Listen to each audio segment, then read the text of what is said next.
শুভরাত্রি জানাই আমার সব বন্ধুদের। আজকে একটা রান্নার ভিডিও নিয়ে চলে এসেছি। তো রান্নাটা করেছি বিকেল তখন 4টে বাজে। মানে শরীরটা চলছে না, গরমে একদম ক্লান্ত। বাইরে যদিও মাঝে মাঝেই অল্প অল্প বৃষ্টি হচ্ছে, কিন্তু ঘরের ভেতরে প্রচণ্ড গরম। আর রান্নাঘরে তো সত্যিই ভীষণ গরম। হ্যাঁ, ফ্যান চালিয়ে রান্নাও করা যায় না, তো অনেক কষ্ট হয় রান্নাঘরে। তবু যাই হোক, রান্না তো করতেই হবে। তো যাই হোক, কেটে ধুয়ে পরিষ্কার পরিচ্ছন্ন করে নিয়েছি। পেঁয়াজ আদা রসুনও কেটে নিয়েছি। প্রথমে পেঁয়াজগুলো ভেজে নিলাম, একটু তেলের মধ্যে সাদা জিরা আর শুকনো লঙ্কা ফোড়ন দিয়েছিলাম। তারপর অন্য সময় গোটা গরম মশলা দিই, আজকে ভাল লাগছে না, কোনো রকমে করছি আর কি। গোটা গরম মশলাও দিইনি, জিরা আর শুকনো লঙ্কা দিয়েছি। পেঁয়াজটা অল্প ভাজা ভাজা হতেই মাংসটা নুন হলুদ মাখিয়ে রেখেছিলাম, অল্প নুন হলুদ মাংসটা দিয়ে দিলাম, নাড়লাম চাললাম। এইবার ওই যে আদা রসুন বাটা বাটা মানে কি, আমি মানে একটু রেখে রেখেই বেটেছি, বেশি মিহি করিনি। যাই হোক, আড়া বাটার মতন করেছি আদা রসুন বাটা। তার সঙ্গে 2টো না 3টে কাঁচা লঙ্কা ছিল, সেটাও দিয়ে দিয়েছি।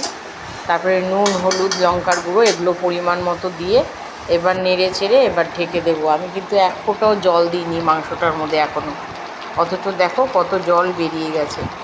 যাই হোক, অন্য সময় আলু ভেজে দিই, আজকে আমার শরীরটাই ভাল লাগছে না। আলুগুলো কাঁচা অবস্থায় দিয়ে দিলাম, টমেটোটা কুচি কুচি করে কেটে দিয়ে দিলাম। আলুটা ভেজে দিইনি, তারপরে আবার ভাবলাম থাক, ভাজতে হবে না, এমনি কেটে ধুয়ে দিয়ে দিই। চন্দ্রমুখী আলু তো ভীষণ গলে যায়। আর এটা হচ্ছে গরম মশলার গুঁড়ো, আমি নিজেই বাড়িতে গরম মশলার গুঁড়ো করে রেখে দিয়েছিলাম টিফিন বক্সে। যেই রান্নাগুলোতে দেওয়া প্রয়োজন 1/2 চামচ 1 চামচ করে দিই, ছোটো চামচের। তো যাই হোক, এইটুকুনি ছিল। গরম মশলাটা দিয়ে দিলাম, আলু টমেটো সব দিয়ে দিয়েছি, নেড়ে চেড়ে। এখনও জল দিইনি, অথচ চারিদিক থেকে জল বেরোচ্ছে। নেড়ে চেড়ে এবার আবারও ঢেকে দেবো আস্তে আস্তে, গ্যাসটা একদম কমিয়ে দেবো। যাই হোক, তার মধ্যে অন্য কাজ করব। তো যেটা আগেই প্রথমে বললাম, এখন বাজে বিকেল 4টে, বাড়িতে সবার খাওয়া হয়ে গেছে। যারা যারা খাবার খেয়ে বেরিয়ে গেছে।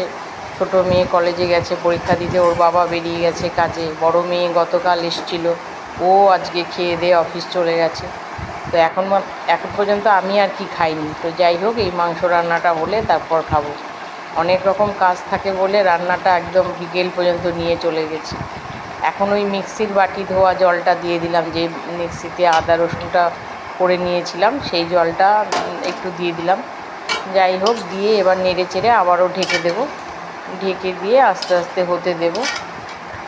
মোটামুটি হয়ে এসছে, মাংস অনেকটাই সেদ্ধ হয়ে গেছে, কিন্তু জলটা যেহেতু দিলাম, এবার একটু ফুটে উঠুক ভালো করে চারিদিক থেকে, তারপর নামিয়ে ফেলবো। আর আমার না মানে একরকমভাবে মুরগির মাংস খেতে খেতে আমি কেন, বা ঘরের সবারই অরুচি লাগে। এবার যাই হোক, অনেক রকম পদ্ধতিতে রান্না করা যায়, করিও। তা আজকে কেন জানি মনে হলো একটু হালকা করে 4-5 ফোঁটা লেবুর রস দেবো। গন্ধরাজ লেবু এনেছে, আবার বেশি দিতেও ভয় লাগে, টমেটো দিয়েছি, আবার যদি বেশি টক হয়ে যায়। তো যাই হোক, আমি 4-5 ফোঁটা লেবুর রস দিলাম। একটু গন্ধরাজ লেবুর একটা ফ্লেভার ওঠে, ভালোই লাগে কিন্তু। গন্ধরাজ চিকেন করা যায়, কিন্তু করিনি, সুতরাং ওইটা আর বলবো কেন। গন্ধরাজ চিকেন করিনি। তো গার্নিশিংয়ের জন্য 2টো গন্ধরাজ লেবু স্লাইস করে এরকম কেটে নিয়ে দানাগুলো ফেলে দিয়ে এভাবে দিয়ে সাজিয়ে, এই যে এখন দেখাচ্ছি, ওপর দিয়ে 2-3টে চেরা কাঁচা লঙ্কা দিয়ে দিলাম। আর একদমই হালকা, কোনো এক গাদা মশলা দিইনি। তো বন্ধুরা, টাটা, ভালো থেকো।